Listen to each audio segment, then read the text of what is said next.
What's up, girls and boys, and welcome to my thoughts, impressions, and experience on the Miitopia demo that was just recently released on Nintendo Switch.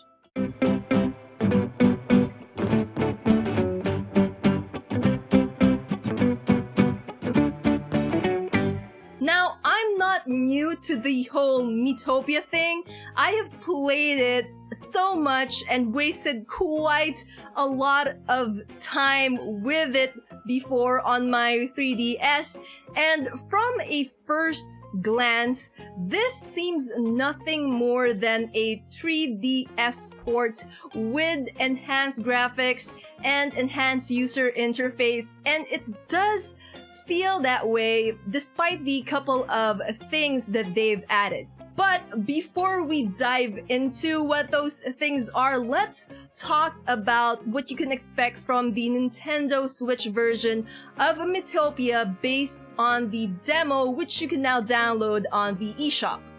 Like the 3DS version of the game, you can create your own Mii from scratch or select one of your existing Miis as the protagonist of this epic adventure when you first boot up the game.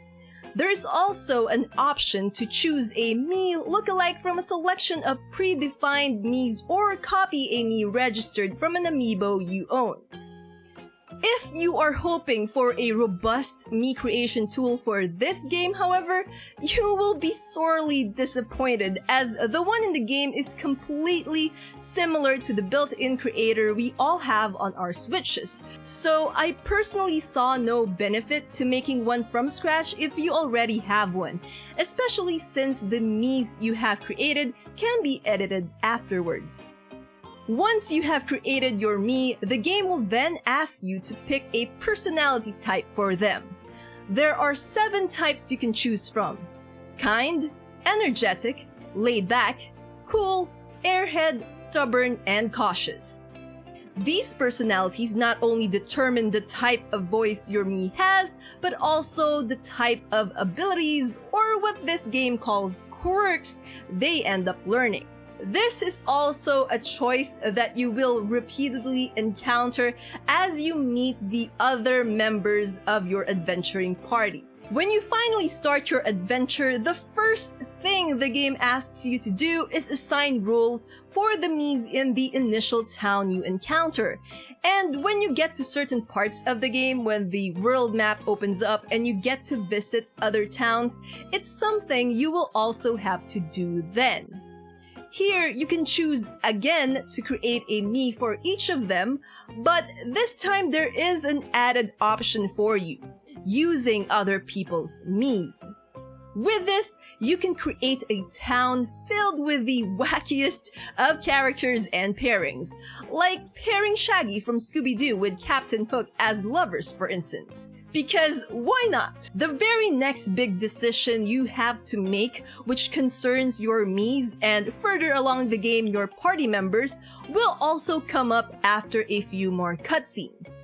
Job classes. There are 6 job classes available for you in this title. They are Warrior, Mage, Cleric, Thief, Pop Star, and Chef.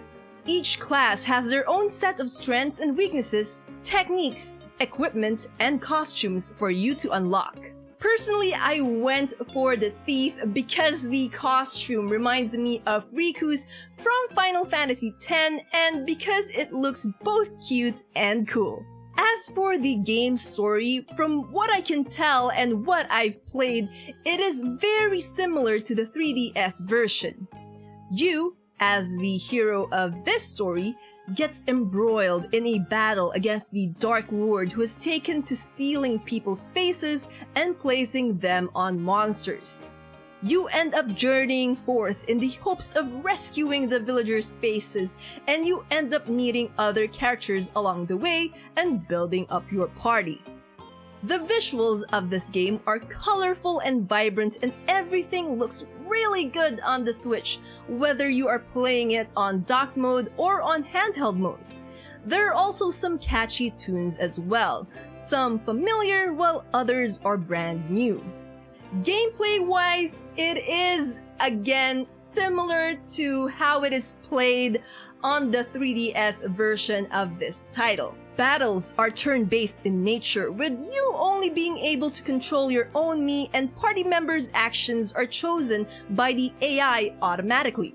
Granted, you can also opt not to control your own character and just let the game auto-battle for you if you would like. How the battles look and play out is also reminiscent to older Dragon Quest titles with their front-view turn-based battle system. You also unlock divine items during battles, but those depend on the flow of the battle. Like, if your Mii ends up getting low on health for the first time, you may unlock the HP restoring sprinkle item. Or if your Mii ends up using too much MP, the MP sprinkle divine item will unlock. Experience is given for each battle you win. As for spoils, you do get some in the form of grubs. Items you can feed your Miis to increase their stats depending on how well they like these food items, as well as coins you can use to purchase items and equipment with. Leveling up isn't the only way for your characters to grow stronger, however, as that is also dependent upon the bond between your character and the other members of your adventuring party. Bonds can be increased by letting them stay in the same room together, going out on outings, which is essentially dates in this game, or from random events that happen as you traverse areas in the game, which is, again, something automated.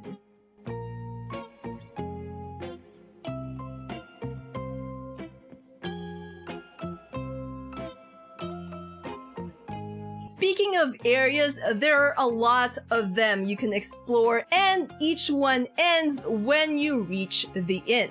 Inns are the only place in the game where you can upgrade your Mii's equipment, though whether they actually use the money you gave them to buy what item you suggest or what equipment you suggest, or if they buy something else is randomized. Eat grub to enhance their stats, which has a limit as depicted by the fullness meter shown as a stomach icon. Check up on your team and their bond, and play arcade games if you have the game ticket, where you can win items and equipment as well as coins. In this game, amiibos also have their uses, as you can show them off to the Nintendo fan you can meet on the overworld map to get clothing or costumes or game tickets for the arcade. There is no limit to how many amiibos you can use per day, however, so if you have quite a lot of them, you may have to talk to the Nintendo fan a bunch of times just to scan them all. Areas also feature branching paths and chests, though I'm still on the lookout for trap chests, which I remember encountering in the 3DS version of Miitopia. You can also tell which areas you've thoroughly completed by the flag that appears on its icon at the map. Overall, I was pleased with the demo, which was very long and took a while to complete. I also found that how the game is, what tone the game ends up being, depends on your choice for who plays the role of what. Since I wasn't in the mood to make Miis for all the roles that I played, I ended up just using other people's Mii creations, and the story for my adventure that I ended up with just made me cackle every time the Dark Lord shows up. The dialogue, independent of the Mii you choose to fill that role, is hilarious and funny at times as well, which made this an even more entertaining title to play and made me forget how long I was actually playing it for. Now, as cute and entertaining and fun as the game is, I am still quite unsure on whether I will get the game at launch or wait for it to go on sale. The thing that is keeping me from going in on this title is the fact that, again, I have a perfectly working 3DS and a copy of the game there that, even with the addition of horses and wigs, And with how the story just seems to still be like the original, it doesn't make me feel justified to purchase this game for its full price of $49.99. But if you guys are on the other side of the fence and already dead set on buying this title, Miitopia for the Nintendo Switch comes out on the 21st of May this year. What's more, if you download and play the demo, you can transfer your save files from the demo to the full game and continue on in your adventure instead of starting from scratch. So, there you guys have it, a look at the demo as well as my thoughts, experience, and impression on Miitopia. Are you guys planning on buying the game, or have you already pre-ordered? Have you guys played the demo? If so, did you create your own Miis for each of the roles in the game? Or did you use other people's Miis like I did? Who did you pick to play as the Dark Lord? Tell me on the comment section below, and I'll see you all in the next video. Until then, you guys know the drill. Dream on, fly on. Bye bye for now, everybody. Keep safe, stay at home. Someday we'll have a last conversation, our last cup of coffee. Someday we might be 80 and think about the different things we